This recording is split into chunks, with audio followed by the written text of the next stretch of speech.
Okay. I'll start by introducing the first speaker. The first speaker is Kenneth Muhali, and his presentation is on multimedia entertainment, nutrition, health intervention, lessons from a pilot project in South Africa. All right, cool. So I will actually switch off the video. That's okay. So I'm going to talk about multimedia entertainment, nutrition, health intervention. And this is a lesson from a pilot project. It's part of the Food Samsa Web Package 6 that we are conducting in South Africa. And as you can see, this is our partner at the bottom there. So just a little bit background, it's due to the fact that we now have a wide access of mobile phones and from rural areas and urban population. So everybody now has access to phones and data, WhatsApp and Facebook. So we thought of using the platform to try and deliver a health education using this platform. And we did this project in 2020 with the community health workers who plays a vital role in supporting various health programs in the community. However, they also lack information about healthy behavior as well as healthy food and nutrition. And this was a pilot study, as I spoken. It was a pilot study in a 3 township in Cape Town, which are Nyanga, Guguletu, and Kensington. So we try to do multimedia entertainment education with the CHW, and we try to use this unconventional teaching method because now traditionally we know that people are familiar with standing in front of people and teach them or try to highlight and educate them about healthy stuff. So using multimedia entertainment education is unconventional for people, and we wanted to find out whether it will work. So Nyanga and Guguletu, it's a black township, and Kensington, it's a colored dominated township. Although there is a mix in 3 townships, there's a mix of different races. So we deliver an intervention that has 7 construct multimedia entertainment education, which we focus on food knowledge, food selection, food preparation, meal planning, eating behavior, as well as food labeling and the body image. And this intervention consists of nutrition and health messages conveyed through short stories and a comic booklet that we develop with the CHWs. So our aim right here, after we have conducted the intervention in 2019, 2020, we thought now that we have delivered that intervention, what have we learned from the intervention?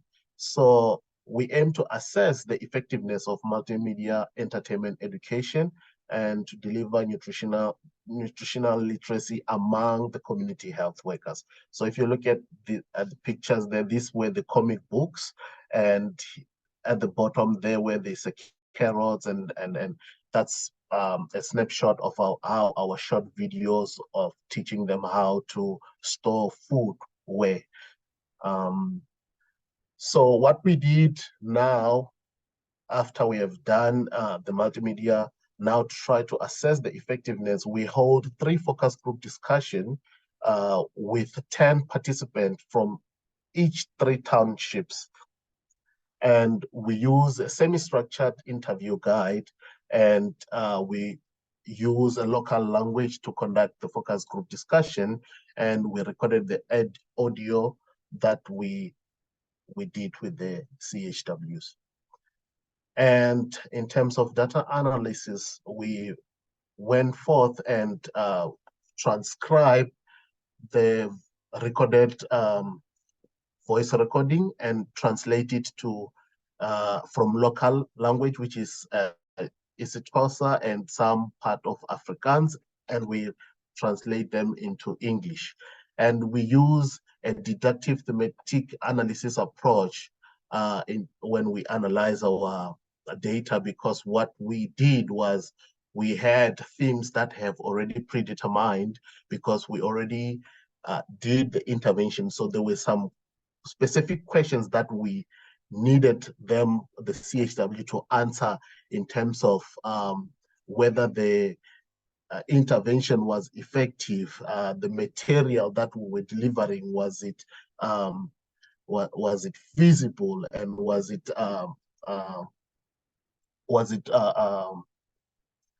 comfortable, or was it okay, I'll come back to it, because now the the word is running out of my mind. But so that's what we did. And in terms of the results, we see that the CHW perception in terms of the multimedia entertainment education, they perceive the tool to be user-friendly, and by user-friendly, meaning that receiving the videos on their own phones through WhatsApp and SMSs. That's part of what we did. We provided them with airtime, which they converted it into data so that they can receive our short videos.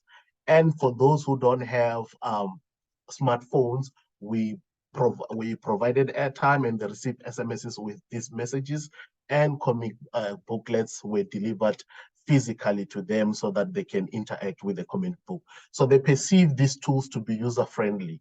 And they also perceive that the multimedia entertainment education, it's easy to understand, as pictures and messages were clear and were on point. And further they go down, and acceptable, the tools that we were using is acceptable to the CHW. They mentioned that the videos were not long and straight to the message, and the comic books was easy to read, as the comic book were also translated into their local languages. And they also even mentioned that these tools are very easy to understand, to a point that we can share it with our lay patients, as the community health workers, and children at home, as well as their parents.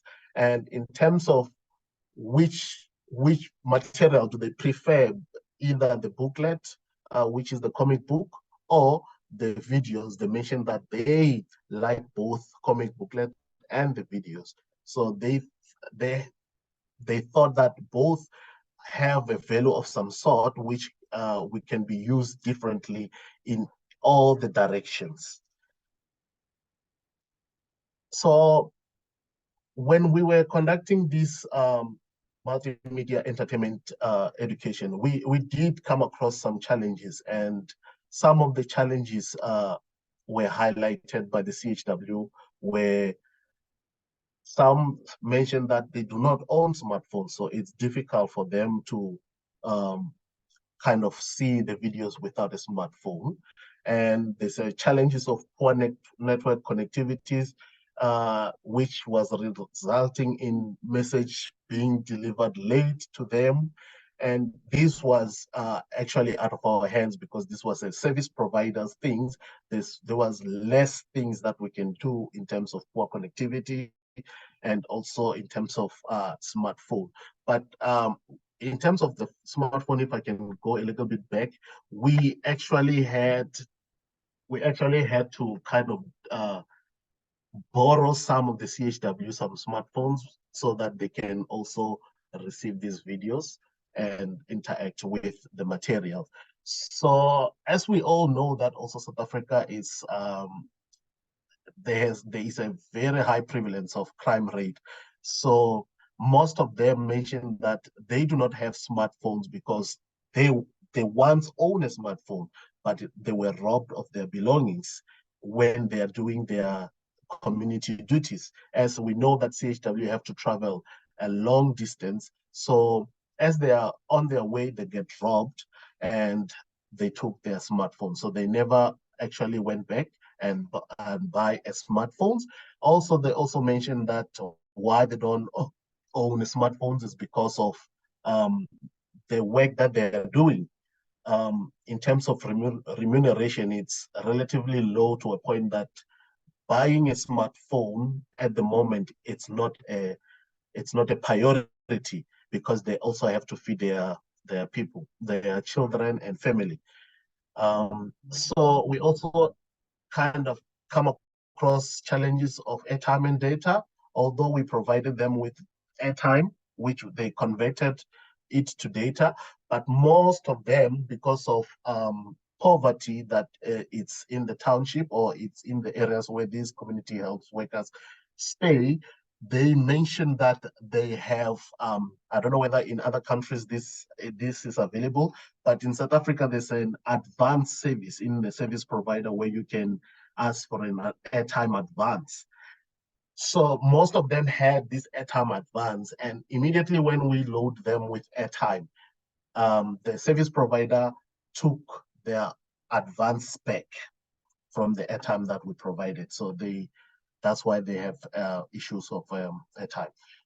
And moving along, so in terms of that, we found that the material were user-friendly and easy to understand and generally acceptable.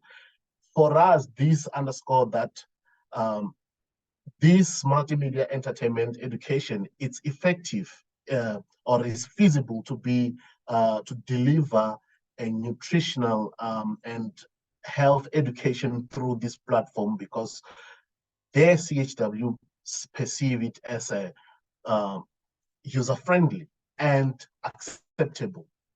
So we relatively need to kind of address challenges that we come across with, although some of the challenges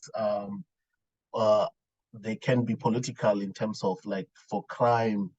This is something that we have less. Kenneth, could you please wrap up, because we've got 5 other presenters and we're running out of time. All right. I'm Thank you. I'm about to wrap up saying.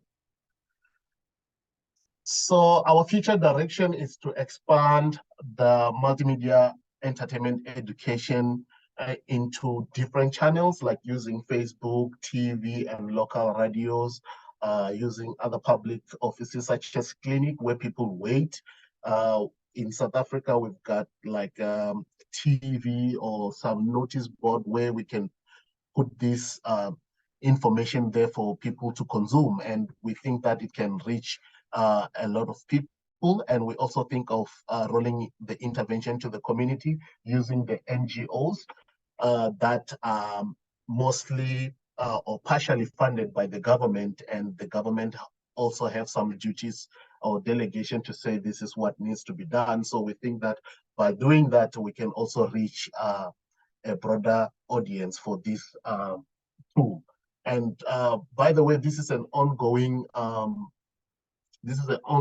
project that we are busy doing now to try to expand it. Since it was a pilot, now we are trying to expand it further so that we can reach more audience.